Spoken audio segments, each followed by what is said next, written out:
ይሄ ነገር ትክክለኛ አይደለም ለትወና ብለው ወስደው ነው ይሄን ነገር ያሰሩ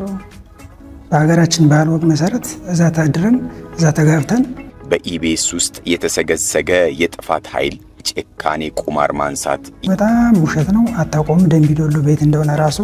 ተከብ ይሄ ፎቶና ይሄ ፎቶ በምንም መልኩ ሊገናኙ አይችሉም ድራማ ወጀደ ማለ ዱጋሚቲ አከሱም አባ ማናሞኒ ሎላው ጃርቲት ያ ሃዳ ማናቲ ያ ከሚቲ ገርቴ ኒ ጉዴ ደምቴውኪን ቦሶና ከሰ ቱርተ ጀራሚ አከስቲ ገርቴ ዲሄፈሜ ኦሰናን ጅሬኛ በረሄደ ጅራቻቲ እንጅራ ጀቹዳን ከንዱበተሞ አባ ማናሲቲ ዲማ እንታላ ቡርቱካን ተመስገን ጅራምቱ ተን ኢቢኤስ ዲሄሰ ቡታምቶታ ደምቢዶሎ ካን ወጋ አፉር ዱረታ ሜሰን ከሳ አኒ ተከቹዳን ከነኒ ዲሄሰረቲ ከሌሳ ዶክመንተሪን ቢራ ሚዲያ ቢየቲ ፋናፊ ኢቢሲ ረቲ ዲሃቴ ትጅራ ወረሞ ታተማን ኩኑ ሶባይሲን ቱኑ ቡርቱካኒ ሚቲ ጅራን ለንጅሩ ተከብ ይሄ ፎቶና ይሄ ፎቶ በምንም መልኩ ሊገናኙ አይችሉም አግብታለች ባለ ትዳር ነች ተብሎ የሙሽራ ፎቶ የሚያሳዩን ያለው እቺ ልጅ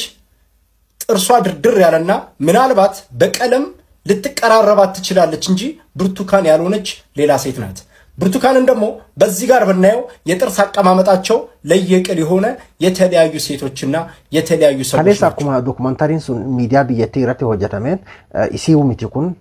burtukaan iyyuu miti walum fakkaatan jechuudhaan kan dhiyeessechuudha gurbaan garuu intalleesiidha ama miidiyaan kun dhiyeessuu habaatu osoo dokumentariin kun hin hojjetamin illee diraamaa ta'uu ifatti dubbanneeti turre kun maaliif wanni tokko bifaara dubbitu abbaa fakkaataa akkuma jedhamaman haasonni isii guutuun wal dhawaadha wanni achirratti dhiyaate guutuun akka diraamaa ta'e ni beeksisa maaltu duuba jiraadha malee jechuudha kan namoota hedduutti gaafii ta'e mee jalqaba irratti waan burtukaan afaanuma isiitiin kaleessa dokumentarii kaleessa eessa jenne aga xiqqoo takka keessaa furannee waan abbaan manaa isii jedhes akkasuma gartee yaada namoota adda addaa kan asirratti deemaa ሩፊ ማልቱ ዱ በጅራት ዴቢና ይሄ ነገር ትክክለኛ አይደለም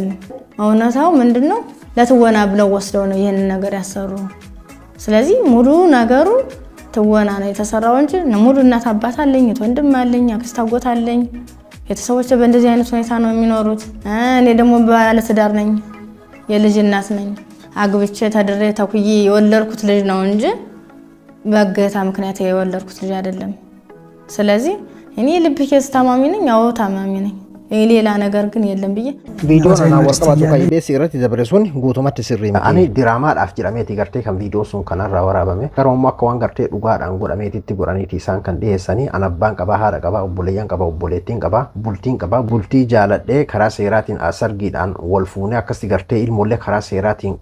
አርገደን ቀባ ዱቤች ከሰቲ ዱበደ ከሳ dukkubi onneeti sanammoo gartee taatee biraatiin yookiin ammoo karaa biraatiin akka maana dhukkubee malee sanii waan wal qabatu miti sanii alatti ani rakkoo biraa tokkolleeyyuu hin qabu waan diraamaadhaaf godhame akka dhugaatti godhaniiti kan isaan dhiyeessanii abbaan manaa isii maal jedha ሐዋሳ ዩኒቨርሲቲ እየተማረች እያለች 2014 ላይ ህዳር ወር ላይ ህዳር 5 ትዳራችንን ክፍለ ሀገር እናትና አባቶቻችን ባሉበት ከዚህ አብረን ሄድን እሷ ከሐዋሳ መጣች ከዚህ አብረን ሄድና ክፍለ ሀገር ላይ እናትና አባቶቻችን ባሉበት በአገራችን ባህል ወግ መሰረት እዛ ታድረን እዛ ተጋብተን የተወሰነ እዛ ቆይተን ተመልሰን ድጋሜ መጣን ወደ አዲስ አበባና አዲስ አበባ ስንመጣ ቤት ተከራይተን መኖር ጀመር ይሄ ነው የተጋባንበት ሁኔታ ይመስላል በጣም ግራን የሚያጋባኝ በጣም ስህተት የሆነ ነው ፎልስ ኢንፎርሜሽን የሆነ ነው በጣም አሁን እንኳን ደምቢዶሎ የተባለ የዛሬ 5 አመት በፊት ነው 5 አመት 6 አመት ነው ልጁ ደግሞ ተደፍራ እንደወለደች አንድ አመት ከ6 ወር ጫካ እንደቆየች ተደፍራ እንደወለደችው ነው ልጁ ግን ስንት አመት ነው 2 አመት ነው ስለዚህ የዛሬ 6 አመት 5 አመት ተደፈር ነው ይዛን ልጁ ስንት አመት ይሆነው ነበር 5 አመት እና ከ4 አመት በላይ ይሆነው ነበር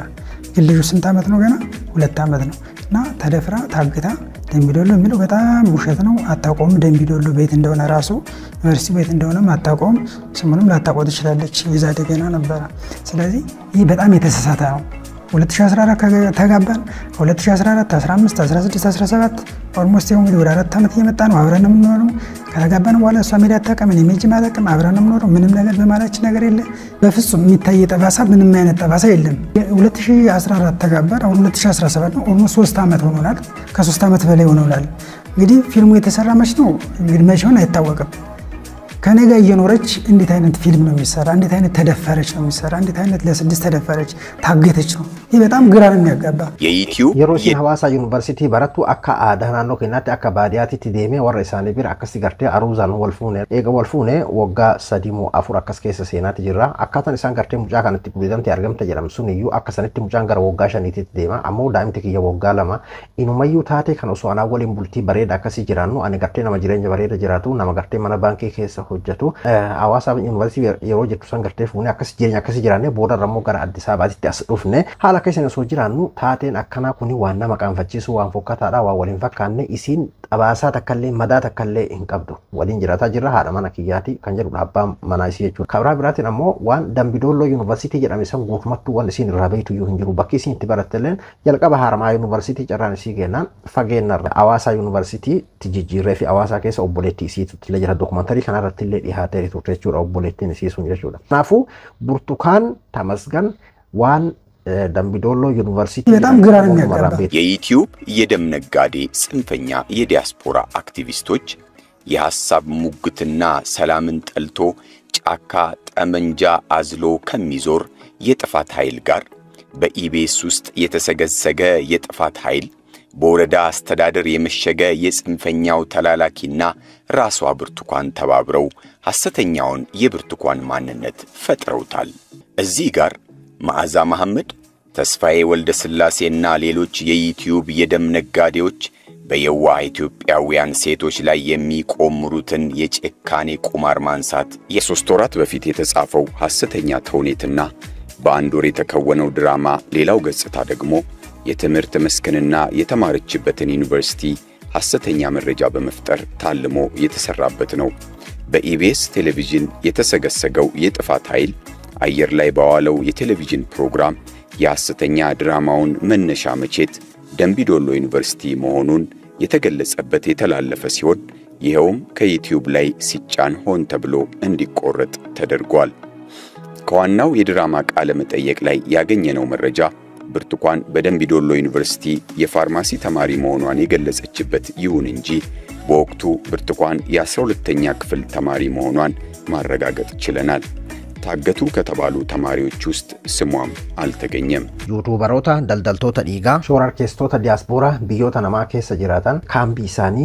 EBS keessa kan godhatan amma dubbiin guddoon bakka kana EBS keessa kan godhatan burtukaaniin dogongorsan burtukaanii biraa godhanii dhiyeessanidha jechuudhaan kanarratti agartee hojjettoota EBS akkasitti gartee maqaa dhahaniiti jechuudha kan isaan irraa dubbatan waraabbii bilbilaa kan dho'isaadhaan waraabamellee akka ragaatti asirratti kan isaan dhiyeessan jira burtukaan intala jedhamtu tana waliin jechuudha yeroo gartee gurbaan akkasitti haasa'u akkasuma yeroo san dhiyeessuu baataniyyuu waraqaa fuudhaa fi heerumaa ammoo har'an tana miidiyaan EBS'n bula Facebook isaarratti maxxansee jira jechuudha. Uummata wal nyaachisuudhaa fi uummata walitti kakaasuudhaa fi uummata gartee maqaa balleessuudhaaf hojjetame yeroo muraasa booda ammoo ta'e jedhamee ufumaa isaaniitii qilleensa irraa kaasanidha. Waa warri gartee mootummatu kaasiise jedhu sanillee ufumaa isaaniitii qilleensa irraa kaasanii ka jedhudha. Akkaataa dokumentariin itti EBS irratti amma gaazexeessaa namoonni nama jedhe kanaatitti jechuu kiyya. Shororkeessitoonni gartee kaambii isaanii ka biyya keessaa EBS'n godhatan ka isaan jedhan dhiyeessan Masaay Mokonnan kana faara ka duraan gaazexeessaa Hisaati kan amma ammoo Ankar miidiyaa kan qabu san jechuudha. Gurbaan kun ammoo guyyaa lama dura jechuudha akka isaan dokumentari kana hojjetu deemanillee information dhaqqabe jira jechuudhaan gabaasee ture. Dokumentari akkanatti hojjetamaa jira burtukaaniin mataa isii gartee akkasitti harka keessatti hirmaachisanii akkasitti hojjetaa jiran ka jedhu sabbar zeenaadhaan guyyaa lama dura moo guyyaa sadii dura akkas gartee hojjetee ture jechuudha Masaay Mokonnan kun jechuudha. Amma Facebook isaa faadha kan isaan mul'isan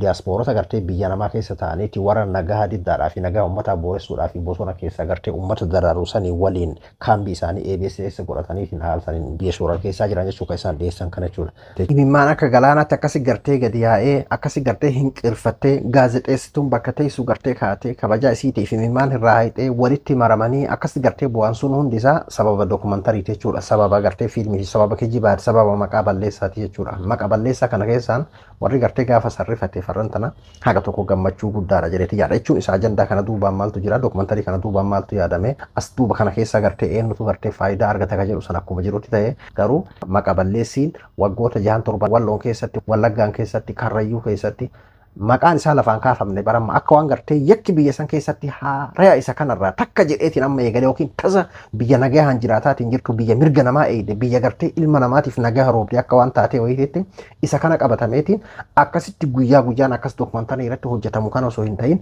taatee waggoota 6-7 dabran kana gartee maqaa adda addaa itti moggaafameetiin tahaatiin jiru maqaa balleessii adda addaa karaa miidiyaa mootummaatiin iyyuu waa meeqa gartee kan godhamaatiin turee fi bilicii guddaa mallattoo guddaadha jedheetii yaadaan. Garuu imimmaan kijibaa akkamitti akkasitti gartee nama dhufaadha amma kana wajabsu. Imimmaan kijibaatiin akkas gartee dhangalaafame paarlaamaa keessatti bu'amee jiran yaadattu akkuma burtukaan kanatti ni yaadattu miti.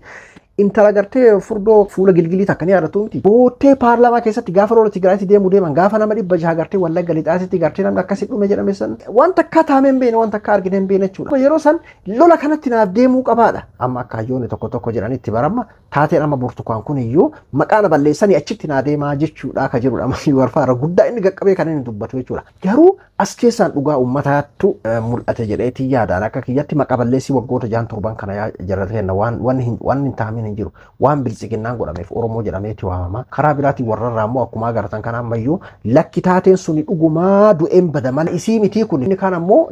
dirqisiifamteeti kan isiin kana jette malee burtukaan dhugumaan gartee miidhamtee kajuu namuu yaada isaa kara warraatiin taateen suni dhugaan taamedha. Yeroo guddaa amma poolitikaa warraa Oromoon akkuma waliigalatti akka sabaatti si miidhaa jira malee paartii miti yookiin ammoo biltsiginnaa miti ka jedhu qabatee warra deemaa jiru keessattuu garee Zamadkuun Baqqalaatu faannoo keessaa warra garee Zamadkuun Baqqalaatu Oromoon akka sabaatitti nama nyaataadha bineensa waan jiru san qofaadha kan isaan qabatanii ittiin deeman. Kabira kana hedduutti ajaa'iba ta'ee haga ammaatitti karaa EBS'ti wanni jedhame tokkollee nu hin jiru. Yeroodhaaf yookiin qilleensarraa bu'uu danda'a haga ammaatti karaa miidiyaatiin miidiyaan man suniyyuu as bahee wanti jedhame hin jiru wanti nurratti godhame kun yookiin waan sobaati hin jenne yookiin ammoo gartee waan kana dogongorree jira dhiifama nu godha karaa viidiyooti waan isaan jedhan tokko illee hin jiru. Kunillee gaafii biraa keessa waan nama galchuu keessaa isa tokko jechuudha. Miidiyaan kun akkana jedhamee itti fufamamoo miidiyaan kun akkam taama ka jedhamu walumaa dhayinaa jiru. Wanti nuti dagatuu qabne miidiyaalee biyya keessa jiran keessaa miidiyaalee mootummaa kana sirriitti deeggaran keessaa isa tokko ta'uu hin dagatina. Fakkeenyaaf asirratti yoo dogongoruu baadhee yeroo lama moo akkas dhiyaatee jira Abiyyi asirratti jechuudha. Hatta Seifuu Shawuu irratti dhiyaateetti jira. Adaanach asirratti dhiyaattee jirti. Waan gartee fakkeenyaaf mootummaan kun fedhu halkanii guyyaa akkallatti hedduu akkaataa mootummaan kun fedhuun kallattii hedduu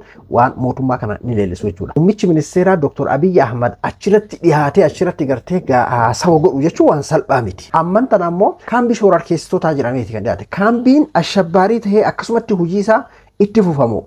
gara biraatitti deemama. Maaltu itti aanama? Haga ammaa waan jedhame nagarre. Isa hojjettootaa fi gartee abbaan manaa ni barbaadamtu jedhamanii poolisiidhaan to'ataman jedhamu sanii alatti karaa waan biraa kallattii biraa gartee akka gaafa dura amma opporeeshinii OMN hin gaafachi keessa buqqisan sanni yaadattu bar sadarkaa kana himannaa adda addaatu homaa irratti ololli irratti deemee hin jiru bar OMN garuu haga ammaatitti amma miidiyaa kana irratti waan agarre waan addaa homaa hin jiru jechuudha. Kabiraa akkaataa dookumentariin kun itti hojjetame achirratti fe'amee achirra yeroo sanitti gadi buufame deebi'ame yeroo gabaabaa keessatti gartee balaaleffatame dookumentariin kun yeroo gabaabaa keessatti gartee iftaanummaa irratti hojjetame. Maaliif akkasitti daddafe biyya san keessatti wanjalli akkanaa kun taateen akkama dookumantarii kanaan hojjetame kun hojjetameen beeku biyya san keessatti mee fakkeenyaaf daa'imti xiqqoon dhiyeenya kana gartee walisotti gudeedamtee ajjeefamte daa'imti xiqqashoon waggaa 8 waggaa 9 san maal irra geesse mee haga maal dhageessani dubartoonni gudeedamuudhaan ajjeefaman akka waan gonkuma gartee yakki akkanaa kun yookiin ammoo taateen butame ukkaanfame gudeedame maali wanni jedhamu wanjallummaan akkanaa kun tokkuma inumayyuun hojjetamne akkasuma akka waan maqaballeessiin akkanaan godhamne EBS kana dabalatee miidiyaa biyyattii dabalatee maqaballeessiin Oromoo irratti deemu. Anama fakkeenyaaf faayidaan gartee dookumantarii kanarraa karaa EBCtiin karaa miidiyaa mootummaatiin hojjante kanarraan waan na gammachiisu maal inni dhugaan uummataa haga tokko bilicii mul'attee jirti. Maqaballeessii keessattuu hulaa itti cufanii Wallaggaan keessatti waan godhamaatiin ture jechuudha. Gaafa lola Tigraay eegaluudhaaf deeman nama 600 jumlaadhaan Oromoon Amaara fittee shaneen akkas godhe jedhaniitumaan taatee butamuu Dambidolloo kan amma gartee Oromoo maqaa balleessan jedhameetiin faalla saniitiin faarfamu kana gaafa dura shaneen uummata fixa jedhanii warraa waliin akkas gartee waan kana osoo gartee qulqullummaadhaan dhugaadhaan osoo baan hin beekamin akkasi gartee uummata Wallaggaa bar nama nyaataa godhanii akkasitti gartee kan inni dhiyeeffamaatiin ture jechuudha. Kanatti gartee waggoota 6-7 dabre gartee shaneesin jedhanii akkasitti gartee taa'amaatiin ture isaa akkanumatti gartee qabadhu. Haga ammaatitti gartee waa'een burtukaanii ajandaa guddaa ta'eeti jira. Isin hoomee maaltu isiniif fakkaata? Komantii jala kaa'aa. Abduu Abduu Moobaala biraa hanga qophii biraatti walitti deebinutti nagaan haa turaa.